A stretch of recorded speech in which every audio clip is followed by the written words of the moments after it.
Most estate plans don't fail because of taxes or probate. They fail because of the people chosen to carry out your wishes. Your trustee, your agent under a power of attorney, and your executor have extraordinary authority over your home, your money, and your relationships.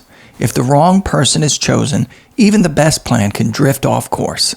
And parents know this. They worry that small cracks between their children could turn into fractures. They worry that naming a second spouse might lead to their children being cut out. They worry about whether a well-intentioned child will really understand what they want.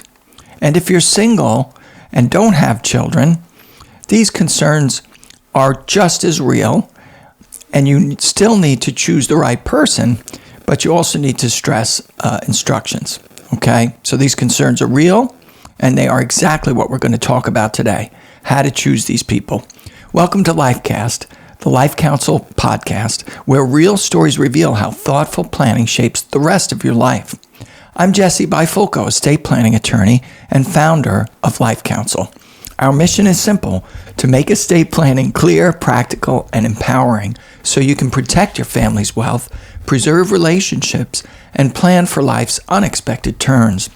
Each episode brings you insights and stories inspired by real families, showing how smart planning can prevent conflict and secure peace of mind. Because estate planning isn't about endings, it's about creating a legacy that lasts. So join us as we explore the tools, strategies, and conversations that help you plan wisely and live fully. This is LifeCounsel, where your plan becomes your future. Okay, to understand how to choose the right fiduciary, I want to start with a story from my father's childhood. He grew up on a farm before tractors were common. My grandfather had 2 horses, and one of them was red. Whenever work needed to be done, he would say to my father, "Bring me the red horse."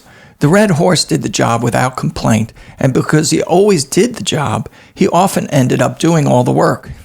In estate planning, many people have their own red horse, that dependable person who has always stepped up. And often the red horse truly is the best choice. The point is not to discourage from choosing them. The point is to recognize that they need clear instructions and support. Even the most loyal child or most trustworthy friend can be pushed or pulled in the wrong direction by siblings, in-laws, or misunderstandings. A red horse can do the work, but they need to know exactly what you want. These roles come with immense power. Your power of attorney agent handles your finances during incapacity. Your healthcare agent makes medical decisions when you cannot. Your successor trustee manages your trust during your life, during a period of your incapacity, and after your death. Your executor handles probate and the final administration of your estate.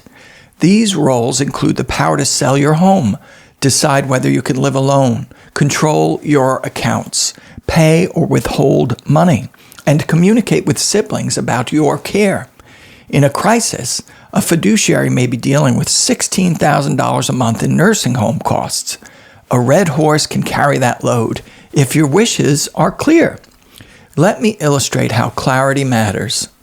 3 adult children once came to me because their mother could no longer safely live at home. I spoke to them as I would have spoken to their mother, because ethically, the advice is for the client's benefit, not the children's. I explained how long-term care and Medicaid planning work. Many older parents ask how they can protect their home for their children. While I was explaining this, one daughter said she wanted her mother to sell the home and use the money to build a tiny house in her backyard. She believed she was offering a loving solution. But privately, the mother told me it was her worst nightmare. She did not want all her savings tied up in one child's property. She did not want to lose her independence. She wanted to move to the assisted living community where she had friends and a social life. When her son supported her wishes, the daughter disowned him. Imagine if that daughter had been the red horse, named as the trustee, the agent, and the decision maker. She would have had the legal authority to sell the home and build the tiny house, believing she was honoring her mother's wishes. She could not have been. She would not have been malicious. She simply would not know her mother's true wishes. That's why clarity is just as important as who you choose as your person. Another example shows how a well-meaning fiduciary can be overwhelmed. Steve called me from Massachusetts. His Uncle John, a Vietnam veteran, had been placed in a nursing home in Maine. John's body was strong, but his mind had declined. He no longer recognized family members or understood his property. He owned a 200-year-old family home in Massachusetts. If we acted quickly, there was still a way to protect that home and secure John's care. But the only person who could act was the agent under his power of attorney, an old Army buddy. When I explained the plan, the agent told me he didn't want to be involved. His lawyer had advised him to sell everything, including the family home, put the money in the bank, and pay for nursing home until it was gone. That approach would have erased a 200-year-old legacy. The power of attorney allowed him to preserve the home, but he felt unprepared and unwilling to make a more thoughtful decision. This was not a bad person. This was a red horse without guidance.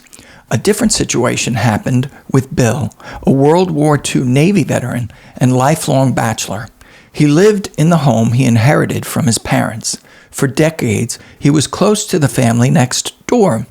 He watched their kids grow up and spent holidays with them. But as the years passed, the neighborhood changed. The children moved away and their mother passed. Bill was left alone. The now grown children, nearing retirement themselves, gently told Bill they could not serve as his fiduciaries because they lived too far away. Bill turned to his friends at the American Legion Hall. A younger veteran named Sam told him he would look after him. Without legal advice, Bill put the deed in Sam's name to keep things simple. Bill expected to die first, but Sam died before him, and Bill's property went to Sam's estate, not to anyone Bill knew or cared about. Bill didn't need someone to inherit his home. He needed someone to manage it for him, for his benefit during his life. A willing friend is not the same as a fiduciary. These stories also raise the question of compensation. Many red horses, whether children or close friends, feel uncomfortable bringing up the subject of fees. Unpaid work often feels like an imposition. Paid work feels like a responsibility. Children sometimes avoid taking fees because they expect to inherit, and a fee is taxable income, while an inheritance typically is not. Friends may feel even more hesitant. Clear instructions about compensation help avoid mistakes, resentment, or underperformance. Think about it. If you're incentivized by money to do a good job, that might be the best result. Or if it's a family member, it might create fractures between your kids if they think one kid is getting more, right? So for people without children or for families with complicated dynamics, a professional fiduciary may be the wisest choice. A professional trustee or executor has insurance, training, and accountability. They're neutral. They cannot be influenced by sibling rivalry or in-laws. They follow your instructions exactly. You should choose a professional carefully, though. Understand the fees they charge and make sure they have a solid reputation. But in many situations, a professional can protect your intentions more reliably than a family member. So how do you choose the right fiduciary? Look for 4 qualities: trustworthiness, time, temperament, and technical ability. A good fiduciary needs to be honest, available, calm under pressure, and capable of managing financial and legal tasks, or understanding that there are limitations in hiring the right help. Okay, if they're trustworthy, they don't have to be a lawyer or a financial advisor or an accountant. They just need to understand that maybe they need to hire people to give them advice or to, file tax returns, etc. A red horse often has all 4 of these qualities. That's why they are chosen so often. The key is to give them clarity and support so they can honor your wishes without being pulled off course. Your estate plan is only as strong as the people chosen to carry it out, and even the strongest people can only follow the instructions that you give them. A red horse will pull the load, but without clear written guidance, they may pull in the wrong direction. It's not the documents, not the binder, and not the language that make your plan work. It's the people empowered by your instructions, the instructions that you're going to leave them in legally enforceable documents. So choose deliberately and choose wisely. And if your red horse is the right choice, make sure they know exactly where you want them to go. Thanks for joining us on LifeCast, the LifeCounsel podcast. If you found today's episode helpful, explore more videos and resources designed to help you plan wisely and live fully. Subscribe to our channel, check out our other episodes, and share this with someone who could benefit. Until next time, keep your counsel for life. Thank you.